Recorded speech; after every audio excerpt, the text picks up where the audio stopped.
Hey, what is up mortals? It is JamesCfer here, and before we get into today's video, there's a few things I'd like to say. So firstly, if you feel like checking out the Patreon, please do so, that'd be awesome. If you feel like supporting, go ahead and support. If you don't have money to support on Patreon, I understand. If you could hit that like button and maybe leave a comment at the end of the video if you enjoyed it. Of course, you don't need to like if you don't like it, but it's much appreciated if you do so.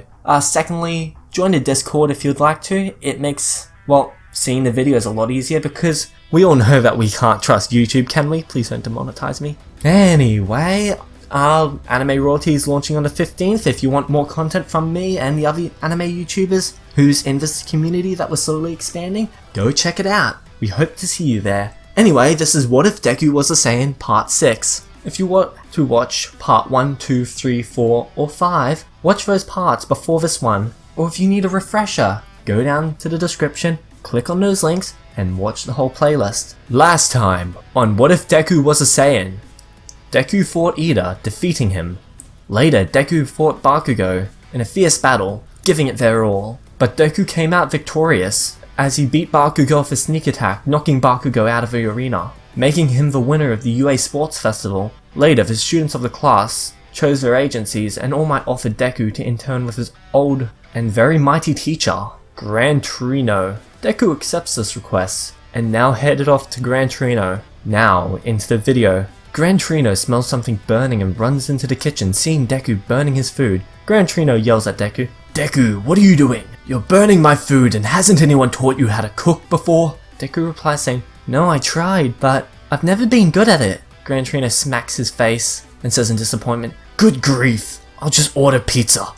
After the pizza arrives, Gran Torino says, "Alright, it's training for time number 2. Deku asks, "What's the training gonna do?" Gran Torino says, "I saw you use that special move of yours, that Josu Jijutsu?" Deku repeats, "It's not called that. It's called the Josu Gijutsu." Gran Torino says, "Whatever it's called, I saw how your body was after using it. You seemed tense. So we're going to do some meditation to help with your Jijutsu to make sure that, well, you get something out of this." Gran Torino tells Deku to use that Josu Jijutsu while sitting. Deku powers up. Wind blows off him in pretty much all directions. Paper on the tables is blown away, and Gran Torino is shocked to think that this is just Deku powering up. He's causing wind like this? Damn, All Might's a blind fool if he did not choose this guy for his successor. Gran Torino says, "Now close your eyes. Try to relax and focus your power throughout your body." While using it, Deku does so. Deku's body feels a lot calmer as he's now flowing the energy through him evenly and not just having it bursting throughout his body constantly. It's the difference between having fireworks going off and having a river flow through his body. Deku thinks to himself, "Why haven't I thought of this?" Gran Torino says, "Now increase your power, but wait, only do it once a minute. Give it at least a minute before powering up. While you maintain the stream, you do not want to overdo it." Deku slowly powers up. He eventually gets to Josu Gijutsu times 3, feeling fine, surprisingly. Then he goes times 4, and then his muscles start to tense up again, as they slowly start to expand slightly. Then he goes times 5, and well, now his muscles are just bulging. But before they can go on even further, Gran Torino says, "Looks like you're doing it without getting blown away." Deku then goes into times 6, and this is just his breaking point. The river's now like waves, and they're crashing all around his body. He powers down and struggles to get up. Gran Torino says, "That's pretty good. Looks like you can go up to times 5 without your body giving out. Not bad, but let's do it again, with more time and focusing on balancing it out perfectly. You need it to flow through you, not against you." Deku's a bit surprised by this, and he groans slightly as he does the same thing, breaking again at times 6. They try again and again, and after about 6 hours with breaks in between for food and snacks, he goes into times 6 for about 30 seconds. He can manage times 5 for 45 seconds, times 4 for a minute, times 3 for over a minute, about a minute and a half actually, times 2 for 2 minutes. After a few more hours, Deku's able to hold times 2 for about 2.5 minutes. Gran Torino then says, "Alright, for our final training before you head back, we'll work on your villain combat, so we're going to head into a city." Deku replies, "Villains? Isn't that a bit too much? We just started training on my basic abilities." Gran Torino laughs and says, "Why are you so shocked? You were attacked by villains before you should have. Besides, you should be used to it." This will train your abilities to fight people who won't hold back. Deku says okay, this kinda makes a lot of sense now. They head towards the train station and take a ride to the city, just like in the original anime. As they take the train, a Nomu breaks in, throwing the injured hero straight through it. Deku manages to catch him and sees if he's okay. The hero isn't responding. Deku shouts, calling for help. Gran Torino sees the Nomu about to attack a passenger on the train. Get down, kid!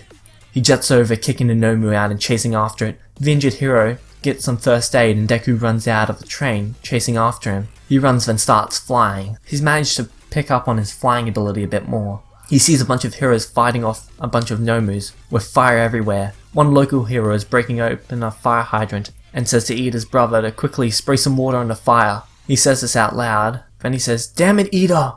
Why do you have to go running off at a time like this?" Deku hears this and wonders, where have you gone running off to at a time like this, Iida? And then he starts flying off to try and find Iida. Meanwhile, Iida says to Stain, "Remember my name, for as long as you live. I, the brother of Ingenium, the hero that you almost killed. I will be the one to stop you and put you in your place." Stain replies, "I only let your brother live, so that the media can shine the light on me, so that heroes will be too scared, so that the ones who aren't good enough to be heroes won't step out into the limelight."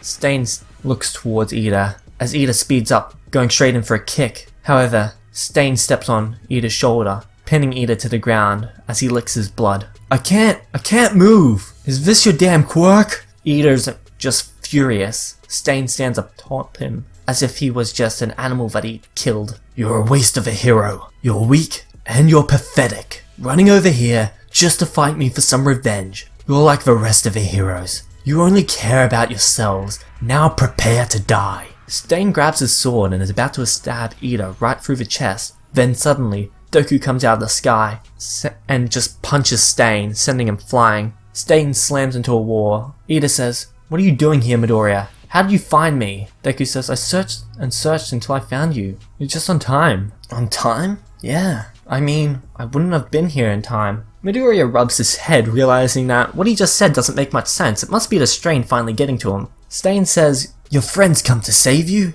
and all you do is complain. Too bad. He wasted his efforts on you. But now I have a duty to kill him as well. If we clash, of course." Deku's explaining to Iida how he, found him. "From my research, 60% of Stain's kills were in the areas when no one was around. So I went from there and, looked for some commotion and I found you." Iida says to Midoriya, "This isn't your fight. Get out of here. Your friends come to save you. How bad of a person do you need to be? Ungrateful." The eyes of the criminal just light up as he says this. He's ready to just put this waste of a hero down. He's different from those guys at the USJ. His eyes are those of a killer, not just wannabes. Deku has his phone behind his back, sending his location to everyone in 1A. He hopes that someone will do something. He doesn't think that he can take this guy by himself. He sees another hero down on the ground and thinks to himself, "I should have brought a pro hero with me. There's no way I can save both of them at once. I need to stall for time. I'll just have to fight, I guess. Am I really ready for this?" As he says this, he gets into a stance. Iida again says, "I can't get up. I think it's his quirk. Stop this. This isn't your battle, Izuku. Get out of here."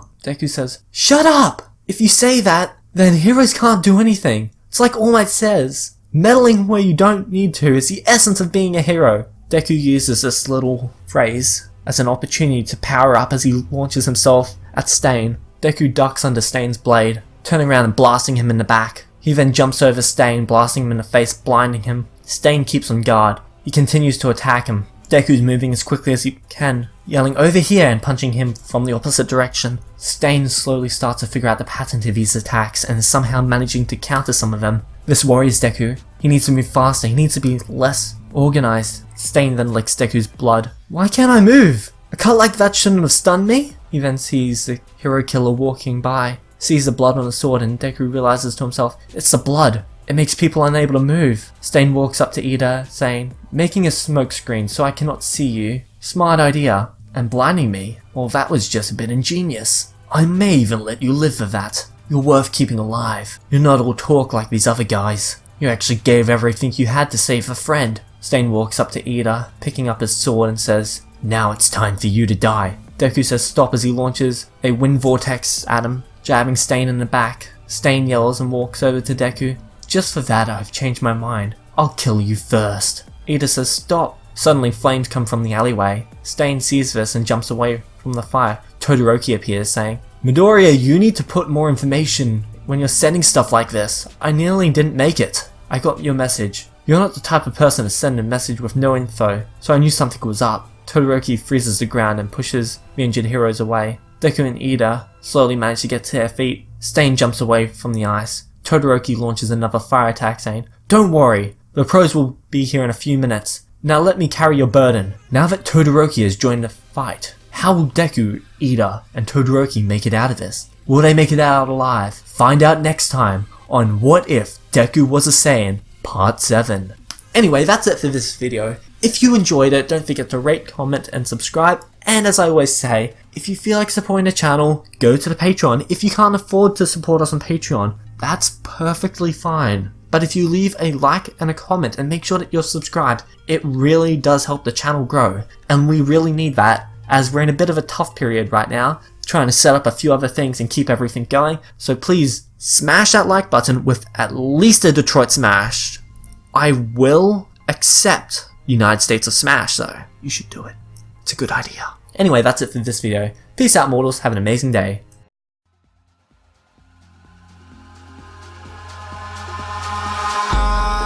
Eyes in the sky, gazing far into the night. I raise my hand to the fire, but it's no use, 'cause you can't stop it from shining.